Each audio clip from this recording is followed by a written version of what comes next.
नमस्कार, स्वागत है आप सभी का राजपट टीवी पर और मैं हूं आपके साथ सपना ठाकुर। रुक करेंगे देश की बड़ी खबरों की ओर। आधार कार्ड जारी करने वाली संस्था UIDAI और इसरो ने मिलकर लोकेशन ट्रैक करने को लेकर एक समझौता किया है। पोर्टल आपको आधार सेंटर तक पहुंचाने का रास्ता भी बताएगा। आज के समय में आधार कार्ड हमारी पहचान का सबसे अहम दस्तावेज बन गया है। इसके बिना आप किसी भी सरकारी स्कीम का फायदा नहीं उठा सकते। आधार कार्ड पूरे जीवन में किसी भी व्यक्ति को सिर्फ एक ही बार जारी किया जाता है। आधार को भारतीय विशिष्ट पहचान प्राधिकरण जारी करती है। आधार को लेकर UIDAI ने भारतीय अंतरिक्ष अनुसंधान संगठन के साथ एक समझौता किया है, जिसका फायदा हर एक आधार कार्ड होल्डर को मिलेगा। आधार कार्ड जारी करने वाली संस्था UIDAI और इसरो ने मिलकर लोकेशन ट्रैक करने को लेकर एक समझौता किया। इसके बाद कोई भी आधार कार्ड होल्डर अपने घर के पास के आधार केंद्र का आसानी से पता लगा सकता है। इसरो, UIDAI और इलेक्ट्रॉनिक्स एवं सूचना प्रौद्योगिकी मंत्रालय के इस डील के बाद देश के किसी भी हिस्से में अपने घर पर बैठकर पास के आधार केंद्र की जानकारी हासिल कर सकते हैं।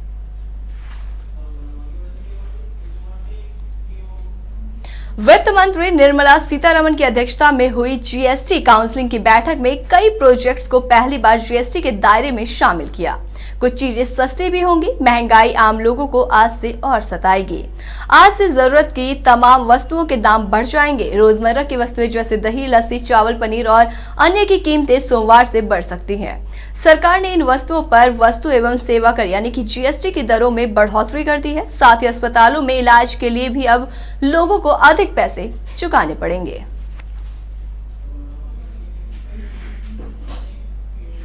वहीं राष्ट्रपति चुनाव के लिए 10 बजे से वोटिंग शुरू हो गई है। ये 5 बजे तक चलेगी। राज्यों की विधानसभा और संसद भवन में मतदान होगा। इसमें विधायक और लोकसभा राज्यसभा के उम्मीदवार मतदान करेंगे। संसद भवन में प्रथम तल पर कमरा नंबर 63 में वोटिंग होगी और वोटिंग 10 बजे से 5 बजे तक बैलेट पेपर से होगी। सांसदों को बैलेट पेपर पर राष्ट्रपति उम्मीदवार के नाम के आगे अपनी वरीयता दर्ज करनी होगी। आज देश में राष्ट्रपति चुनाव के लिए मतदान हो रहा है। इस बार जहां NDA ने द्रौपदी मुर्मू को उम्मीदवार बनाया है, तो यशवंत सिन्हा विपक्ष का चेहरा है।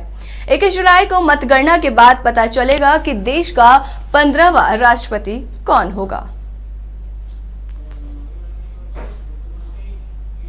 कोरोना काल यानी कि 2020 और 2021 के सावन माह में श्रद्धालुओं के लिए मंदिर खुला नहीं था। अब 2 साल बाद सावन के पहले सोमवार को मंदिर में जलाभिषेक के लिए भक्तों की भीड़ उमड़ी है और बड़ा हादसा हो गया। बिहार के सिवान जिले में स्थित बाबा महेंद्रनाथ शिव मंदिर में भगदड़ मचने से 2 महिलाओं की मौत हो गई।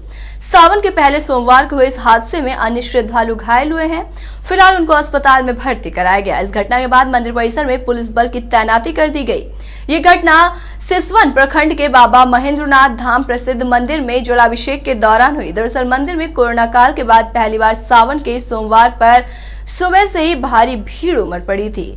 इस बीच शिवलिंग पर जलाभिषेक करने के लिए धक्का मुक्की होने लगी और फिर भगदड़ मच गई। बताया जा रहा है कि श्रद्धालु की इसी भागदौड़ में कुछ महिलाएं जमीन पर गिर पड़ी और उठ नहीं पाई, जिसके चलते 2 महिलाओं की मौके पर ही मौत हो गई, जबकि 2 अन्य बुरी तरीके से घायल हो गई, जिन्हें नजदीकी अस्पताल में उपचार के लिए भर्ती कराया गया।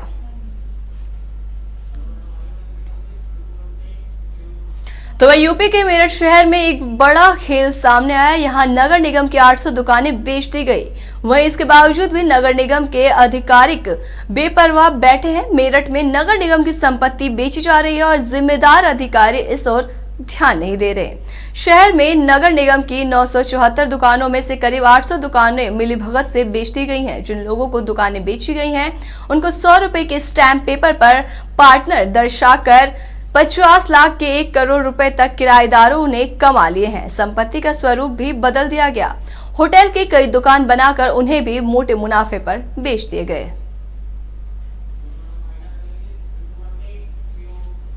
इसी तरीके की तमाम बड़ी खबरों के लिए देखते रहिए राजपट टीवी, सबसे पहले भारत।